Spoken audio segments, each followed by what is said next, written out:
Hey, salut à tous et à toutes, c'est Flo de Magie sans souci, j'espère que vous allez bien. Aujourd'hui on se retrouve pour une illusion qui va être réalisée avec un paquet de cartes qui a été créé par David Blaine.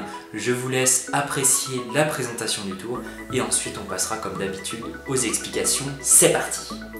C'est parti pour la présentation de ce tour. Donc pour ce dernier je vais utiliser l'as de trèfle que je vais placer dans le paquet Bicycle comme ceci. Je l'insère n'importe où, vraiment peu importe.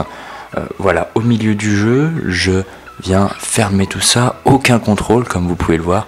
Mais regardez bien, juste une petite manipulation très simple. On place la main sur le jeu qui nous permet de réduire ce dernier à quelque chose de très propre et qui nous permet de retrouver tout simplement l'as qu'on avait au départ.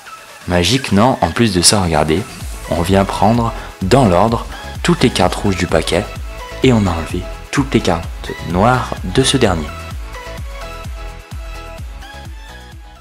C'est parti pour les explications de ce tour. Donc tout d'abord, il va vous falloir retirer au préalable une carte noire ou rouge. À vous de voir, peu importe quelle carte c'est, moi j'ai choisi l'as de pique, donc une carte noire. Et ensuite, vous faites le contraire, vous prenez toutes les cartes de la couleur contraire à la carte que vous avez choisie. Donc ici, toutes les cartes rouges du jeu.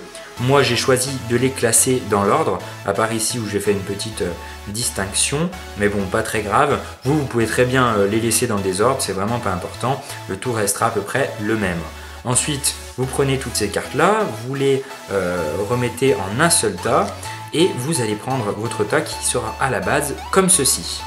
Une fois dans cette position, vous allez préparer votre tour. Pour ce faire, placez votre main dans cette position, donc pouce qui va venir être collé contre la partie intérieure du paquet, comme cela, et le reste de la main qui va venir appuyer sur le paquet pour le bomber en quelque sorte. Attention à ne pas le bomber comme ceci, ça serait pas bon. Bien le bomber entièrement comme cela, même la dernière carte du paquet doit être bombée, même très légèrement.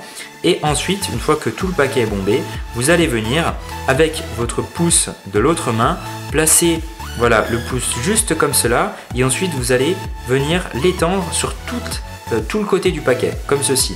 Une fois que vous avez fait cela, vous allez venir lâcher en fait avec votre autre main le bombage, ce qui va donner au paquet un aspect beaucoup plus important en termes de hauteur.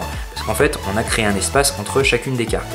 Donc la petite astuce ici, c'est de bien créer l'espace sur toutes les cartes. Vous voyez ici par exemple, j'aurais fait un petit peu l'erreur de créer l'espace sur les cartes du haut, mais les cartes du bas n'ont pas beaucoup d'espace. Donc on va dire que c'est la petite difficulté du tour, même si ça n'en est pas vraiment une. Alors pour combler cela, vous allez venir en fait donc bien faire votre bombage, et ce qui va jouer, c'est vraiment la façon dont le bombage est fait. C'est-à-dire que moi, j'écarte un petit peu les cartes avec mon pouce de l'autre main, comme ceci. Je m'aide en fait du pouce de l'autre main. J'écarte bien toutes les cartes, et une fois que toutes les cartes sont écartées, je viens placer mon pouce de la même façon, et là, très important, je viens encore écarter un petit peu les cartes du bas, ce qui me permet ensuite, vous voyez, d'étendre vraiment toutes les cartes et pas seulement celles du haut. Donc ça donne encore un aspect plus important au paquet. Après, éventuellement, vous pouvez le tenir avec l'autre main et le reprendre un peu plus haut. Ça, c'est vraiment selon vos envies. Donc ensuite, vous arrivez vers votre spectateur, pardon. Vous tenez le paquet, du moins l'avant du paquet vers le bas. Comme ça, voilà, il a un aspect un petit peu de perspective. Il ne voit pas vraiment en fait la hauteur qui est présente entre chaque carte. Vous avez votre carte préparée au préalable. Vous allez lui dire, regardez, j'ai une carte totalement aléatoire. Vous pouvez lui la montrer si vous avez envie, la cacher, lui dire qu'il va bientôt savoir laquelle c'est. Puisque c'est une illusion, il faut être assez rapide. Donc, n'hésitez pas à inventer ce que vous voulez tant que c'est assez rapide. Vous lui dites que vous allez très rapidement, donc selon vos envies, retrouver sa carte, par exemple, ça peut être un moyen. Et là, vous allez tout simplement lever la partie intérieure du paquet. Donc à la base, vous arrivez un peu comme ça, vous pouvez le tenir comme ça éventuellement. Attention à ne pas lâcher. Vous levez cette partie. Vous la montrez à peine très légèrement au spectateur en faisant un petit mouvement un peu comme ça pour bien lui montrer qu'en fait, lui faire croire du moins que c'est un paquet entier que vous tenez en main. Et une fois que ceci est fait, que vous avez fait ce petit mouvement là, vous ramenez le tout vers vous pour bien ne pas laisser regarder le paquet trop longtemps tout simplement. Vous faites donc ce mouvement là, vous prenez votre carte, Ensuite, vous la placez dans le jeu. Moi, ce que je fais, je force un peu avec ces deux doigts pour coincer un petit peu la carte et essayer de la bloquer un petit peu, parce que là c'est vrai que la carte ça va être un peu suspect. Le spectateur va avoir l'impression qu'elle se glisse très facilement dans le jeu, donc ça peut être un élément un peu suspect. Donc moi je force avec les doigts à l'extérieur, aux extrémités du moins, comme ça on a un peu de mal à rentrer la carte, vous voyez, ça fait un peu plus réel. Et ensuite, une fois que ceci est fait, vous n'avez plus qu'à passer votre main au-dessus du jeu, vous remontez, une fois que la carte du moins est placée dans le jeu, vous remontez un petit coup le paquet, comme ceci, vous replacez votre main dessus, là vous lâchez, en fait vous lâchez tout, donc votre pouce et vos autres doigts, ce qui fait que le paquet va forcément rétrécir, tout ça caché par la main au-dessus.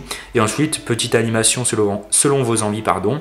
Moi je fais par exemple, je fais style que j'enlève une partie du paquet comme ceci, avec un petit bruit, comme ça par exemple, ou comme vous le souhaitez, qui va vous permettre ensuite de retourner le jeu et de montrer au spectateur que magiquement, votre paquet a rétréci pour ne garder que les cartes rouges.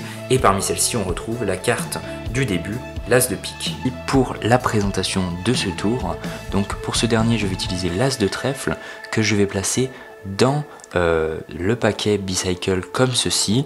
Je l'insère n'importe où, hein, vraiment. Enfin, je tenais à remercier tous mes abonnés puisqu'on est maintenant plus de 7000 sur la chaîne. C'est vraiment un truc incroyable, j'aurais jamais pu imaginer ça, surtout à mes débuts. Et merci pour tout ce que vous faites, là je vous parle franchement, pour tous vos pouces verts, vos commentaires, toutes vos critiques, positives ou négatives, tous vos encouragements, vraiment merci à tous ce que vous faites, puisque derrière ça m'aide, ça me booste et ça m'encourage à continuer à vous fournir du contenu de qualité et vraiment j'y prends plaisir. Donc merci à tous. Sur ce, passez une bonne fin de journée. N'hésitez pas à me suivre sur Facebook, Twitter, Snapchat et peut-être bientôt Instagram. Les liens dans la description. Entraînez-vous bien et à bientôt pour une prochaine vidéo. Ciao!